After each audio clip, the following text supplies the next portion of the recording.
No deserto árido, a historia dos moabitas emerge da néboa do pasado, marcados por un legado de vergona e exclusao. A linaje comeza como a tragedia de Lo e súas filas, un incesto que moldou a historia de un pobo que sempre viveu a grave sombra de Israel. O tempo pasa e os moabitas, longe da promesa de Deus, réndemse a grave idolatria, construindo altares e oferecendo sacrificios a deuses estranos. En meio a grave decadencia moral, surge unha nova xeração inquieta pela busca de identidade e por unha verdade que transcende o pasado. Os murmurios de esperanza se espalan e unha pergunta crucial emerge: como pode un pobo chamado a grave redenção se desvincular de seu pasado sombrio?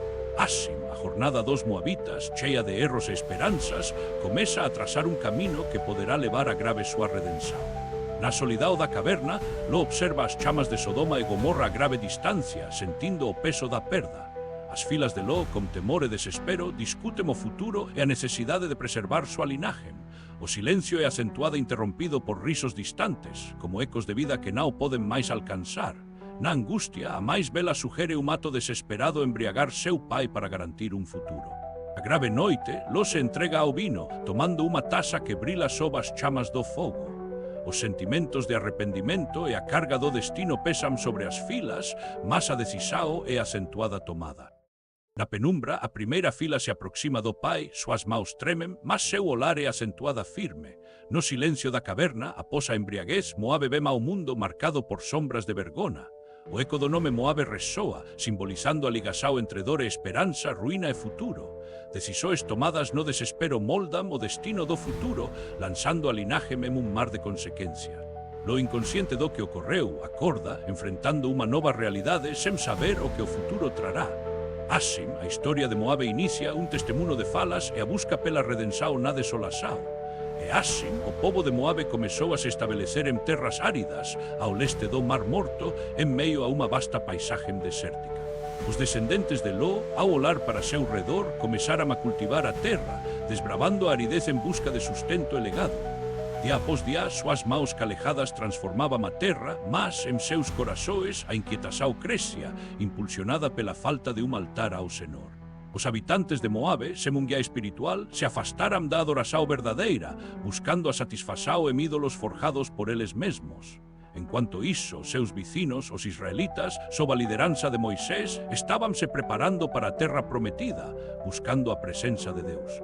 As voces dos israelitas ecoaban como orações e canções, enquanto eles seguían a orientação divina, ao paso que Moabe se tornaba unha terra de frieza espiritual. Certa vez, as perspectivas de guerra surgiram, pois os moabitas olaban para Israel con resentimento, temendo súa crescente influencia. Reunións secretas ocorreram nas sombras, onde líderes moabitas planejaban, preocupados con o que poderían perder para os israelitas. En cuanto as intrigas crecían, un moabita chamado Eglon, impulsionado por ambições de poder, decidiu que era hora de confrontar Israel. Ouvindo rumores sobre características dos israelitas, Eglon preparou seu exército, ansioso por superar aqueles que vían como rivais. A tensão tornouse palpável e os ventos mudaram, trazendo nuvens de incerteza conforme os dois povos olavam uns para os outros. Os israelitas, cientes da ameaça, se uniram en oração, buscando a proteção de Deus, enquanto se preparavam para a batalha inevitável. Então, o líder israelita Josué clamou por coraje e união, lembrando a todos de súa fidelidade a Deus e as promesas feitas a eles. Os ecos das promesas de Deus resoaram entre os israelitas, enquanto eles decidían marchar en direção ao desconhecido sen temor. Na outra margem, os moabitas se preparaban para a guerra, sentindo que o destino da súa linaje e independencia estaba en jogo. O día da confrontação comezou como un estrondo, o sol brilando forte, enquanto ambos os exércitos se posicionaban a tensão no ar. As trombetas soaram e o grito de guerra ecoou, enquanto os soldados se lanzaban un contra o outro, cada un lutando pela sobrevivencia. O combate foi brutal e o Senhor observaba de longe, triste por ver o seu povo, tanto israelita quanto moabita, se destruindo. Os israelitas mostraran bravura e estrategia, mas os moabitas tamén estaban determinados a defender súas terras e súas tradições. A batalla se prolongou até que o sangue comezou a manchar a terra, deixando marcas indeléveis na historia de ambos os povos. Finalmente, Eglon, decidido a conquistar a vitória, lanzou un último ataque, cercando os israelitas como unha furia devastadora. E assim, os dois povos se enfrentaram em um confronto épico, onde a honra, o orgulho e a fé se entrelaçaram em um combate fatal. Nos momentos mais tensos, a esperança diminuía, mas a certeza de Deus continuava a ser a luz que guiava aqueles que buscavam verdadeiramente. No fim, a história de Moabe e Israel ecoará como um testemunho de convites a grave obediência e a grave necessidade de buscar a face de Deus. Balaque, o rei de Moabe, observa a vasta multidão israelita ao longe e sua preocupação se transforma em pavor.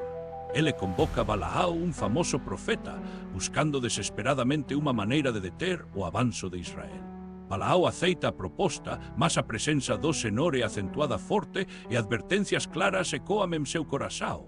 Com cada tentativa de amaldiçoar Israel, palavras de benção brotam de seus lábios, contrariando suas intenções. Balaque, furioso, vê suas esperanças se desvanecerem enquanto as bençãos se acumulam sobre o povo escolhido.